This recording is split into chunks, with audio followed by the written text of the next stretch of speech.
आज मैं आपसे कोई रेसिपी शेयर करने वाली नहीं हूँ। आज हमने एक मिनी व्लॉग बनाया है। हमने की थी ओमकारेश्वर की परिक्रमा, तो उसी का एक छोटा सा व्लॉग बनाया है। नर्मदा जी के पावन तट पर बसा एक ऐसा तीर्थ जहाँ पर हर कदम के साथ मन शांत होता है, जहाँ है ओमकारेश्वर ज्योतिर्लिंग। भगवान शिव के 12 ज्योतिर्लिंग में से एक है, जो ओम के आकार की इस पावन नगरी में विराजमान है। और आज हम आपको ले चलेंगे ओमकारेश्वर परिक्रमा के लिए। तो यह आध्यात्मिक यात्रा पर जहाँ भक्ति है, आस्था है और नर्मदा मैया का आशीर्वाद हर कदम पर महसूस होता है। तो चलिए हमारे साथ इस सुंदर परिक्रमा का अनुभव कीजिए। जब हम इस पुल को पार करके नीचे उतरते हैं, तब ये परिक्रमा का पथ शुरू होता है। और राइट साइड पर ये परिक्रमा का पथ है और लेफ्ट पर मेन मंदिर है, जहाँ पर ज्योतिर्लिंग है। और पूरे हम घूमकर जब परिक्रमा करके आएंगे तो मेन मंदिर में हम आते हैं। तो बस इस तरह से हमारी शुरू होती है ये यात्रा। ओमकारेश्वर ज्योतिर्लिंग में दर्शन करने का जितना ज़्यादा महत्व है ना, उससे कई ज़्यादा महत्व है इसकी परिक्रमा करने का, क्योंकि ये थोड़ी सी कठिन होती है। और हम शुरू हो गए हैं यहाँ पर, ये स्टार्ट हो गई है हमारी परिक्रमा और ये पथ है। लेकिन ये जो ना पुराना वाला है, तो यहाँ पर कुछ काम चल रहा था रिपेयरिंग का, तो हमने उससे नीचे इस तरह से यहाँ से शुरू किया है। हेलो गाइस, हम आ गए हैं ओमकारेश्वर परिक्रमा के लिए। ये देखिए कितना बढ़िया नज़ारा है। यहाँ से की जाती है ओमकारेश्वर परिक्रमा। मार्ग देखिए ऐसा है। चलिए सावधानी से चलना है, क्योंकि यहाँ पर कुछ पकड़ने का नहीं है। साथ में मेरा बेटा है, ये साथ में मेरा बेटा है और अब हम जा रहे हैं।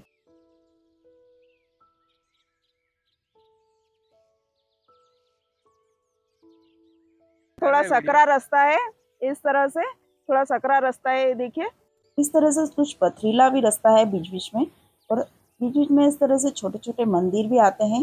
तो ये एक माता जी का मंदिर आया है बीच में, और इसे अभी थोड़ा सा ना काम वहाँ पे चल रहा था, तो हमें इस तरह से दूसरे रास्ते पे से जाना था और ऊपर चढ़कर जाना था। तो ये हम आ गए हैं। यहाँ पर अभी रोड का काम भी चल रहा है और यहाँ पे मतलब रिपेयरिंग वगैरह भी हो रहा है और अच्छा मार्ग बन रहा है। तो अभी हम आ गए हैं और ये देखिए यहाँ बीच में एक आश्रम है और बहुत से लोग यहाँ पे यात्रा कर रहे हैं, लेकिन बहुत कम यात्रा करते हैं और बाकी सभी ज्योतिर्लिंग दर्शन करने के लिए आते हैं।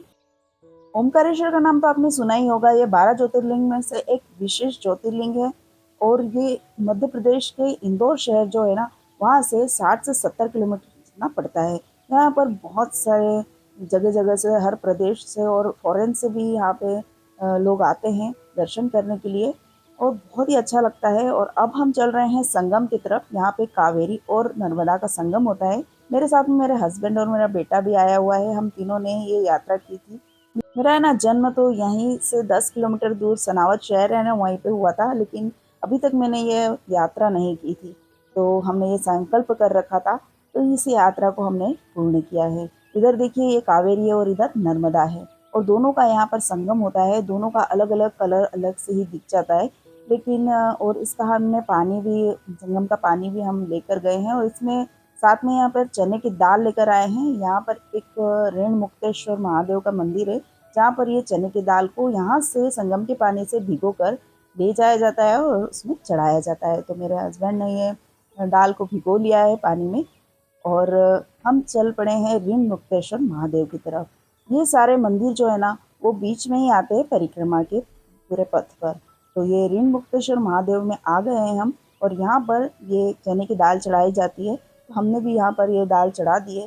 कहा जाता है कि संगम के पानी में भिगोई हुई ये चने की दाल को यदि हम यहाँ पर चढ़ाते हैं ना, तो यदि आपके सिर पर कोई कर्ज हो, ऋण हो, तो वो मुक्त हो जाता है। इसीलिए इसे ऋण मुक्तेश्वर महादेव कहा जाता है। तो हमने भी ये दाल यहाँ पर चढ़ा दिए और बहुत ही अच्छे से दर्शन भी कर लिए हैं और चल पड़े हैं हमारे मार्ग पर। और इसी मार्ग में ये बहुत ही खूबसूरत सा एक प्राचीन मंदिर आया था, और इसका नाम है गौरी सोमनाथ मंदिर। तो यहाँ पर भी हमने दर्शन किए। बहुत ही खूबसूरत मंदिर था, बहुत प्राचीन है, बहुत सालों पुराना। तो बहुत ही सुंदर है, और इसके आसपास जो दृश्य है ना, वो भी बहुत ही खूबसूरत है। यहाँ पे बहुत ही अच्छा लगता है, एकदम शांति अनुभव होती है। तो यहाँ पर भी हमने दर्शन किए थे। और ओमकारेश्वर से सीधे यहाँ पर इस मंदिर में भी दर्शन करने के लिए बहुत से लोग आए हुए थे।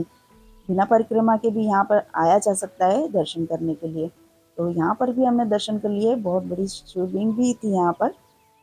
बस बहुत ही अच्छा सा ये मंदिर है और बहुत प्राचीन है और बहुत सुकून और शांति मिलती है इस मंदिर में।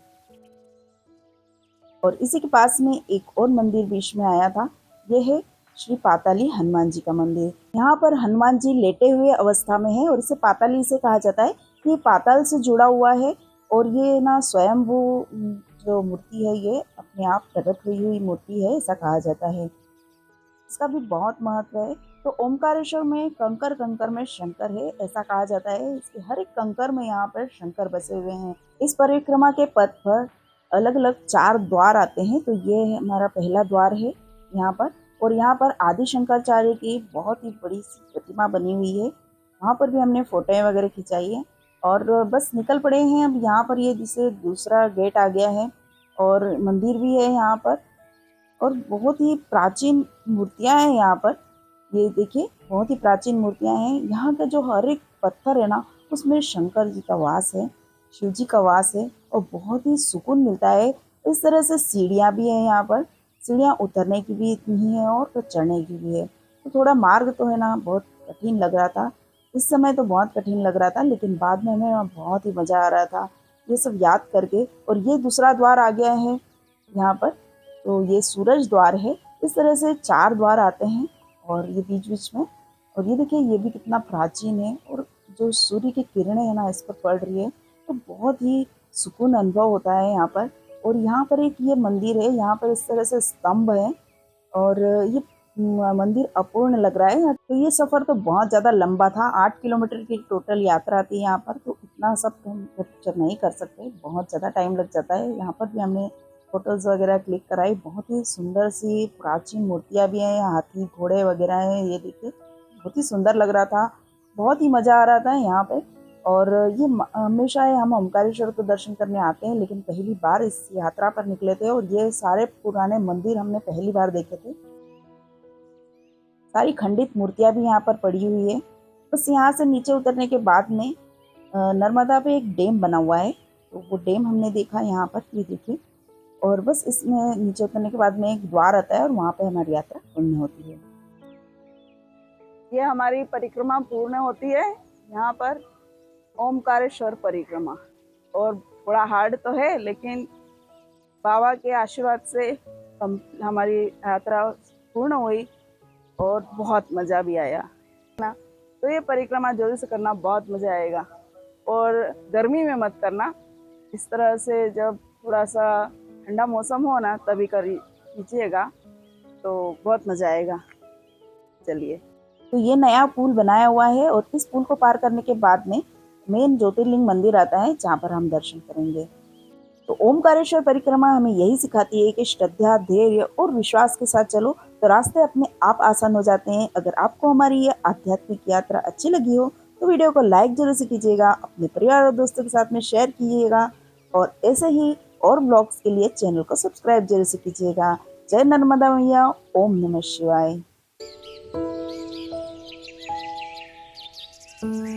जो मेन मंदिर है ओमकारेश्वर, जहाँ पर ज्योतिर्लिंग है, वहाँ पे हम दर्शन करेंगे। तो वहाँ बहुत भीड़ रहती है और वहाँ पे अलाउड नहीं है कैमरा।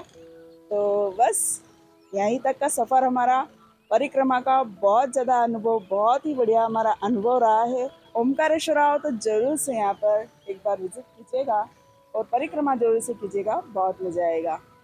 चलिए, बाय बाय।